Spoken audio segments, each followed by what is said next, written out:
The river never went fully quiet. Even at 3, it breathed against the pilings.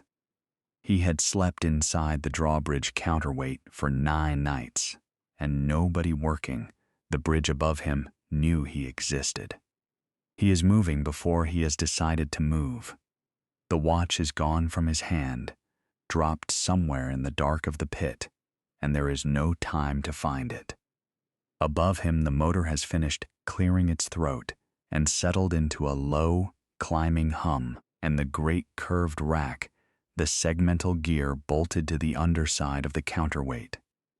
The toothed quarter moon that the pinion drives against has begun to creep. He can feel it more than hear it. The whole concrete block, 40 tons of it, cast solid with plates of pig iron, laid inside the pour to make it heavy enough to balance the roadway leaf, has started its slow rotation down toward him around the trunnion. The trunnion is the thing that matters. It is the axle, a steel pin thicker than his own body, set in a bearing greased so thick the grease has gone the color of coal. The roadway lifts on one side of that pin. The counterweight falls on the other. He has spent 9 nights learning to love the geometry of it because it kept him hidden. Now the geometry is trying to close on him like a jaw. There is one gap. He found it his first night, the maintenance clearance, between the descending face of the block and the sloped concrete wall of the pit, a triangle of space that stays open only until the counterweight comes fully down. He goes for it, flat, on his stomach, the cold of the floor soaking straight through his shirt, and he drags himself across grit and old grease, with the block coming down behind him like a slow tide. He does not look back. Looking back costs a half second, and a half second is the whole of it. His boot catches. He kicks it free. The gap above him is shrinking, the concrete descending with a patience that is somehow worse than speed, and he pours himself through the last of it and out into the machinery gallery, a full breath before the block settles into the bottom of the pit with a sound like a mountain sitting down. Then he lies there in the dark and listens to the bridge do the rest without him. The leaf is up, now he can tell, by the traffic bells ringing far overhead, by the change in the air, a wet draft moving through where the road used to be. Somewhere on the river, the grain ship is sliding through the open channel. Its wheelhouse lit, its horn silent now that it has what it wanted. He has never once seen it. He has only ever heard it. In 9 nights it has become the largest thing in his life, and it does not know his name, and neither does anyone else, because he does not give it out anymore. He waits until the leaf comes back down. It takes 11 minutes. He counts them. By the time gray light begins to leak through the grating over the pit, the counterweight is a mountain again, motionless, hanging on its trunnion exactly as it was, holding the roadway level above the water. You would never know it had moved. You would never know a person had been inside it. He crawls back to his triangle of space and lies where his bedroll still is, and he thinks about the thought that will run his life for the next while. He could leave. The smart thing is to leave.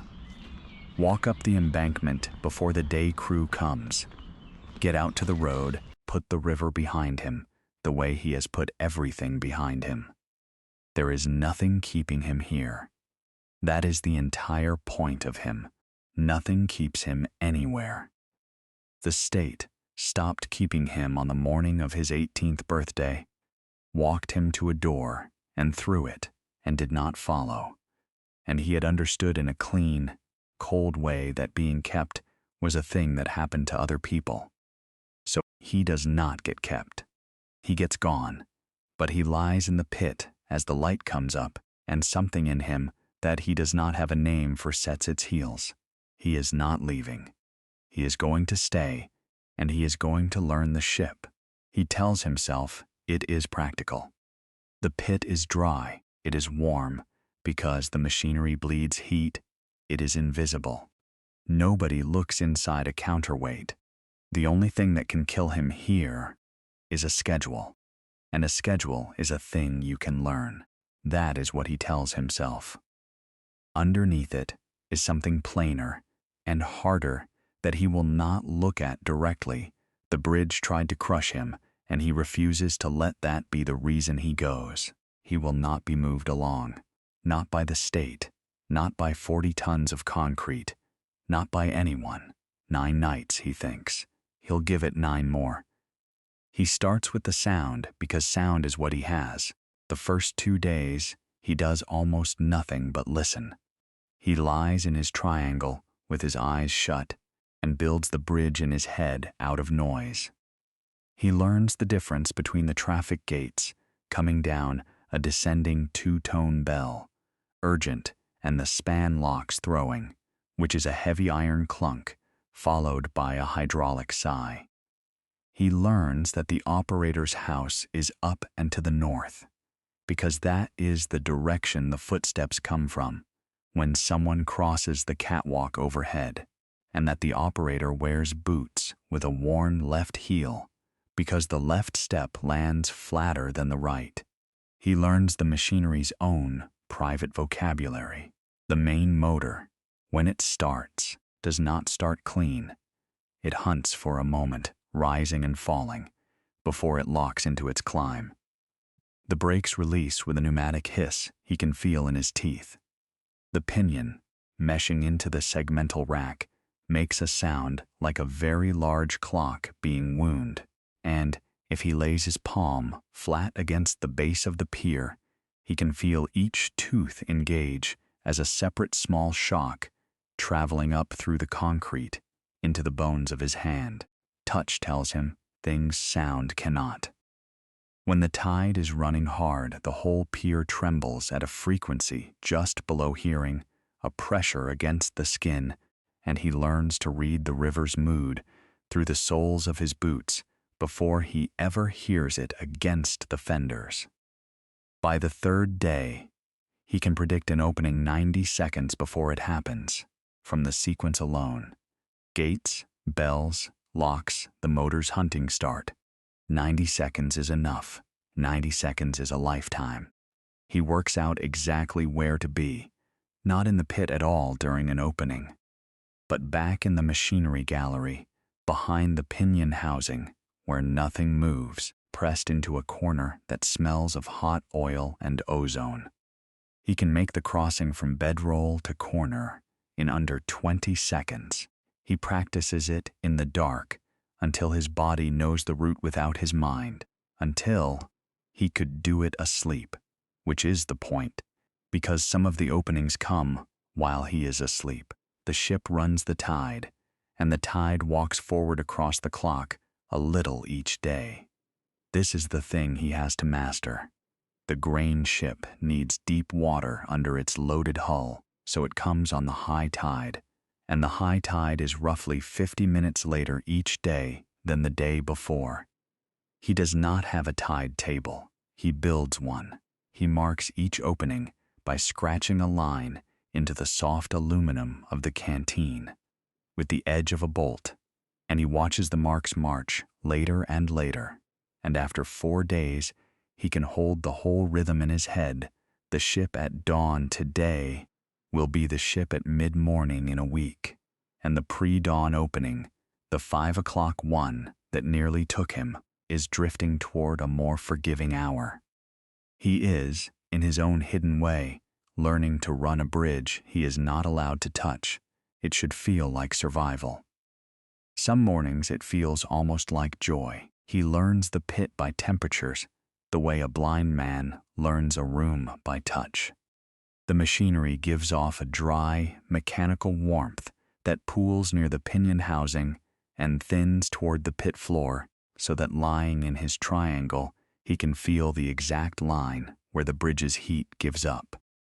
And the river's cold takes over, a boundary that moves an inch or two with the season of the night, before an opening the whole gallery, warms the motor, running up, throwing heat before it throws motion, and he comes to feel the temperature climb in his skin a few seconds before he hears the hunting start, so that on the best nights his own body warns him before the sound does.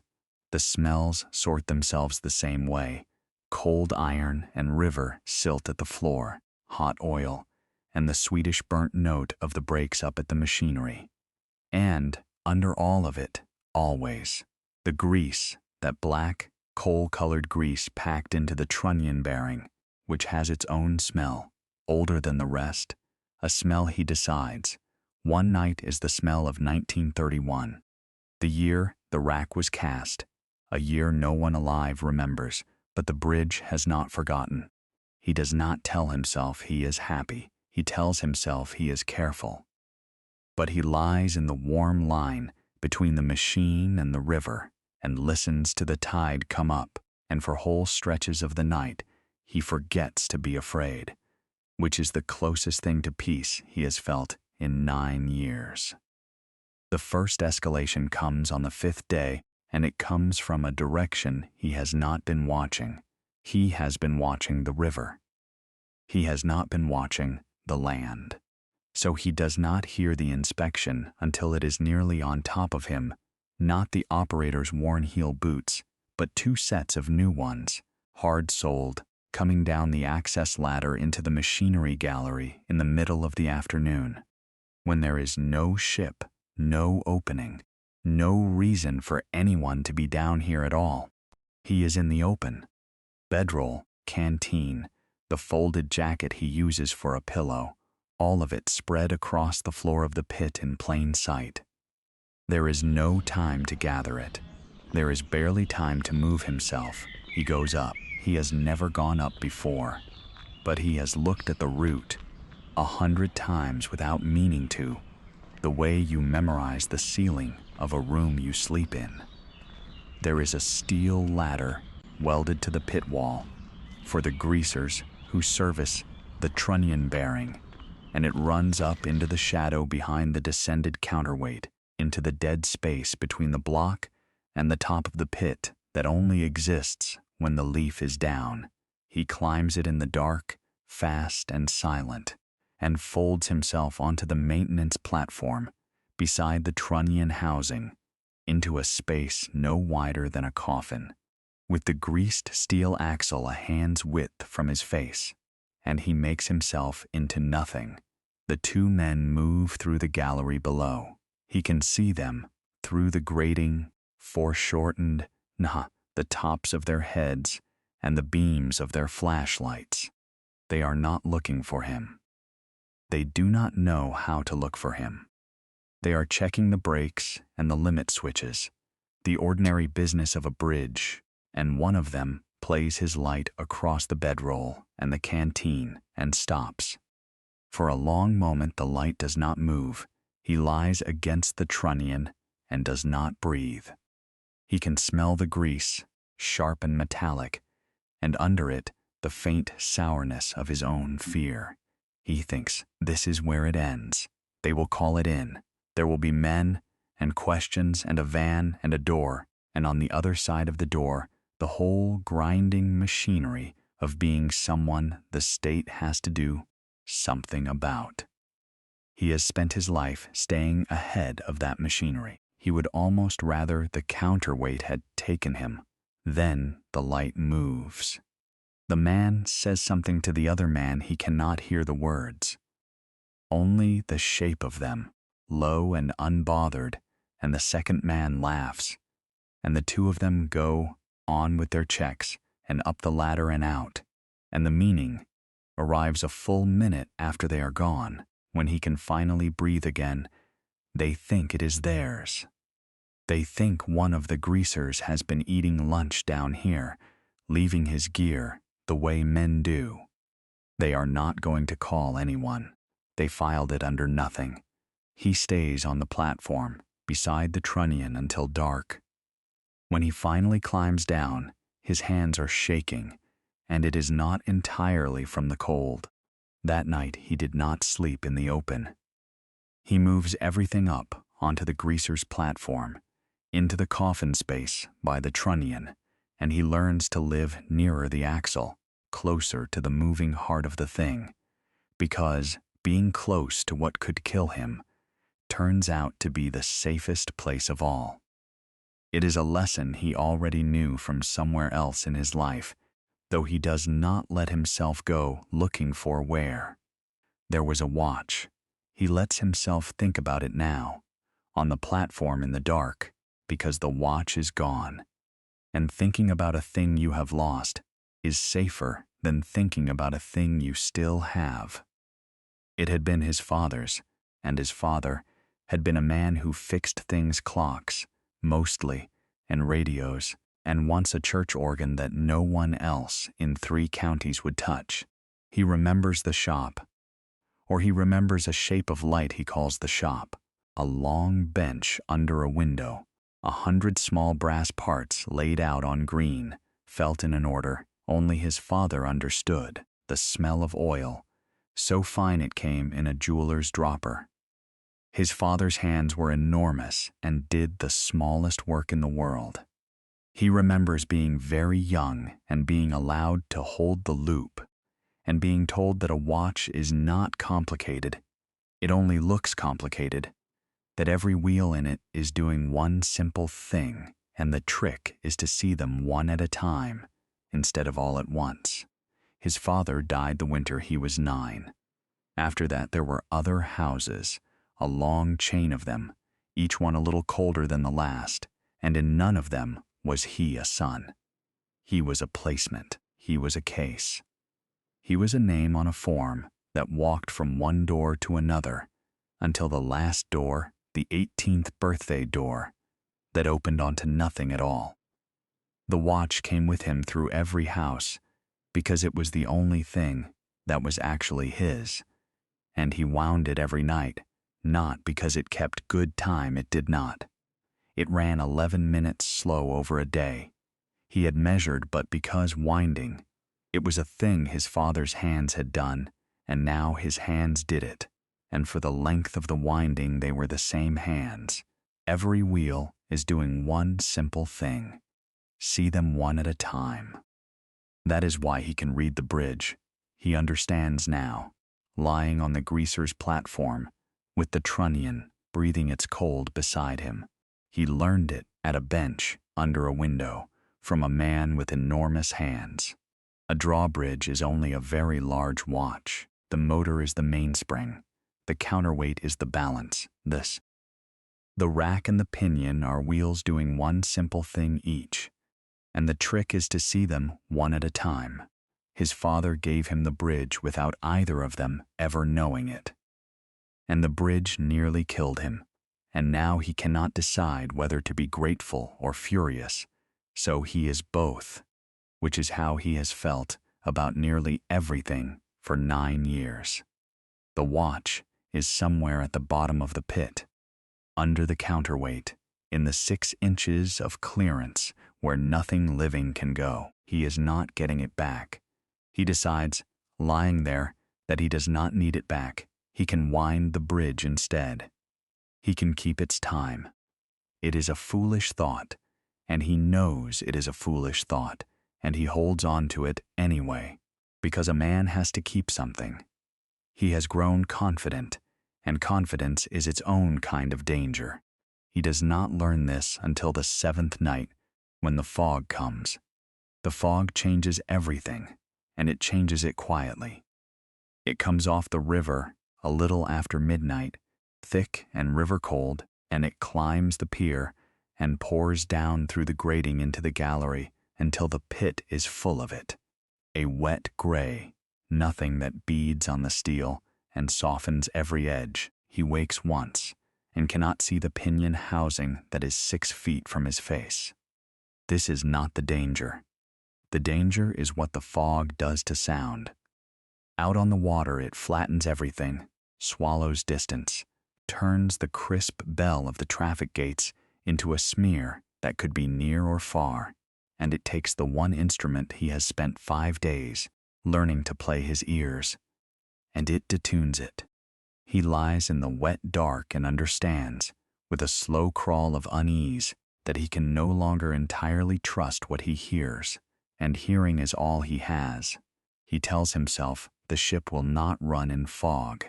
He is wrong. The ship runs in fog because the ship runs the tide, and the tide does not care about visibility. It comes just before 4, and it comes wrong.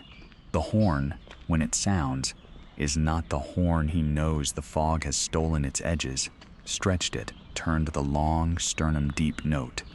He could set a clock by into a muffled groan that seems to come from everywhere and nowhere at once. His body, warned by the warming air, has already half woken, but his ears, robbed of their ranging, cannot place the sequence. The gates, the bells, the locks, they arrive out of order, or seem to, drowned and doubled in the murk, and for the first time in 9 nights he cannot tell how many seconds he has. He runs anyway. He runs on the temperature and on faith, out of his triangle, toward the corner, behind the pinion housing, and halfway across the pit floor.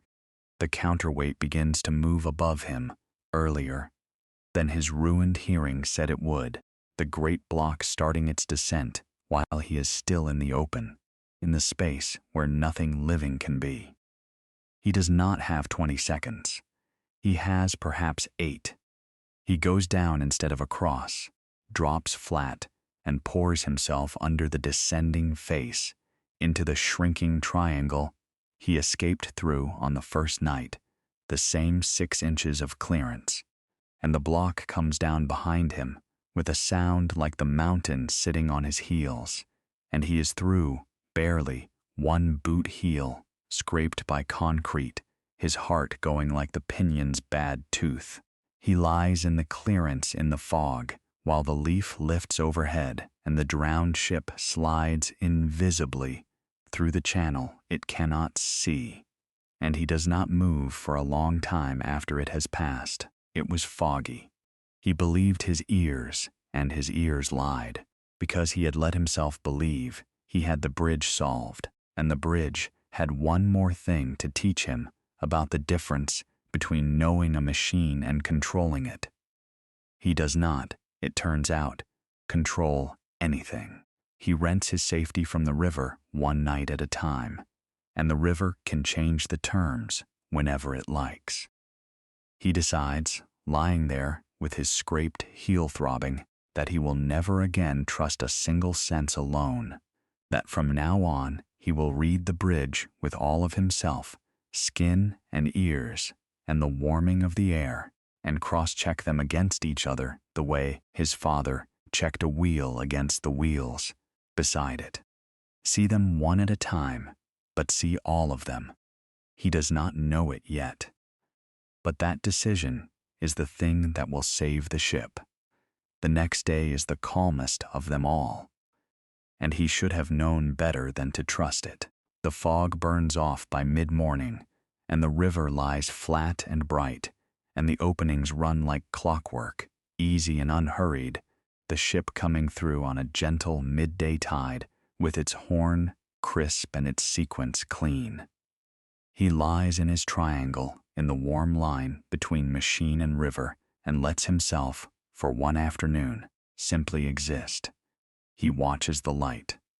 Through the grating over the pit, the sun moves across the greased face of the counterweight in a slow bar of gold, catching the seams where the pig iron plates were set into the pour, and he traces them with his eyes the way he once traced the parts on his father's green felt.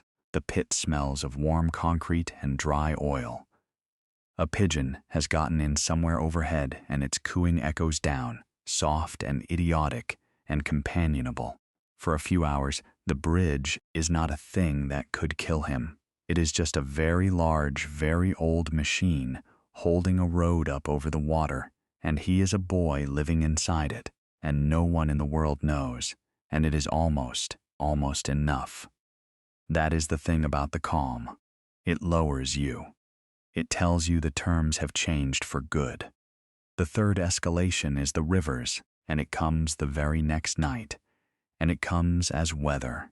He feels it first in the pier, that below hearing tremble, but stronger now, a hard, steady shudder that means the tide is running against the current and both are running high. Then he hears the fenders taking punishment, the big timber clusters at the base of the pier, groaning as the water shoulders into them. A storm has come up the coast and pushed the sea into the river's mouth, and the whole system is stacked and angry, and he knows without any table that the ship will come high and come hard. If it comes at all, it comes. He hears the horn at 4, an hour earlier than its drifting schedule should have allowed, and he understands why in the same instant. The pilot is running ahead of the weather, taking the ship through on the surge while there is water to take it. The sequence starts wrong-footed. Gates, but the bells stutter, ring and stop and ring again, as if the operator up in the house is fighting something. The span locks throw. The motor hunts and does not catch. He is already in his corner behind the pinion housing, has been since the horn, and from there he listens to the bridge fail to open. The motor tries 3 times. Each time it climbs and stalls and drops back with a shudder that runs through the whole pier. On the 4th try, it catches, but wrong, laboring, and the counterweight begins to descend into the pit, far more slowly than it should, dragging, and he realizes what he is hearing. The wind. The storm is pushing against the raised face of the leaf with the force of 1,000 hands, and the counterweight, which is sized to balance the roadway in still air, cannot quite overcome it. The bridge is opening at half speed against a wall of moving weather, and the ship is coming, and the tide will not wait, and up in the operator's house, a single person he has never seen is making decisions that everyone on that ship is trusting with their lives. For the first time in 9 nights, he is not thinking about himself. He listens to the strain in the machinery, and he knows it the way his father would have known a clock winding down. The pinion is meshing badly under the uneven load. He can hear a tick in it, a single tooth catching where it should slide, a fault that will grow. If it lets go, if the pinion strips as the ramasarac while the leaf is halfway up in a storm, the counterweight will not descend in a controlled fall. It will drop, and the leaf will slam back down onto the fenders, and the ship will be in the channel, underneath a bridge that has stopped being a bridge. He knows this. He is perhaps the only person on Earth who is close enough to the machinery to know it, and he is not supposed to exist. Here is the moral turn, and it does not announce itself. It arrives as simple, terrible arithmetic. He can stay hidden. He is good at hidden. Hidden is his whole life. If the pinion strips, it will not be his fault, and no one will ever know he was here, and he will climb out in the wreckage and walk away into the storm and be gone before the sun comes up. That is the 5th move. That is the move the last 9 years have trained into him. Or he can go up to the operator's house, reveal himself, a filthy stranger, climbing out of the guts of the bridge in the middle of a storm, and try to make a person he has never met believe that the machine is about to fail, on the word of a boy who has no name and no right to be here, and no way to prove any of it. He thinks of the ship. He has never seen it. He has only ever heard its horn, the largest thing in his life, sounding across the water for a bridge to open. He thinks of the people in the lit wheelhouse trusting the geometry.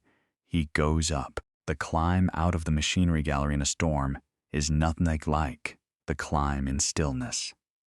The wind finds him the moment he reaches the catwalk, tears at his jacket, drives rain sideways into his face hard enough to sting. Below him, the river is a black churn, lit yellow by the navigation lights. The leaf hangs above him at a drunken half-angle, straining. He goes along the catwalk, hand over hand, the way he learned to read the bridge, one simple thing at a time. Do not look at all of it at once. And he reaches the door of the operator's house and does not knock, because there is no time to knock, and pulls it open into light and warmth and the startled face of a person turning from a bank of controls. He does not remember, afterward, exactly what he said. He remembers saying the opinion. He remembers saying, "It is going to strip. Listen to it. There's a tick in the mesh."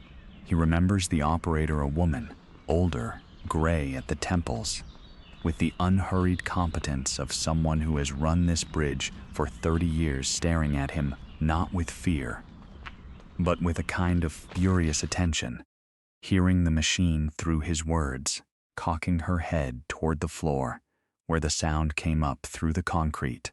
And then he remembers the moment she heard it too. There, you hear that. She heard it. He is sure of it for the rest of his life. She heard the tick, and she did not waste 1 second on the impossible question of who he was, because there was a ship in the channel and a bridge failing under her hands.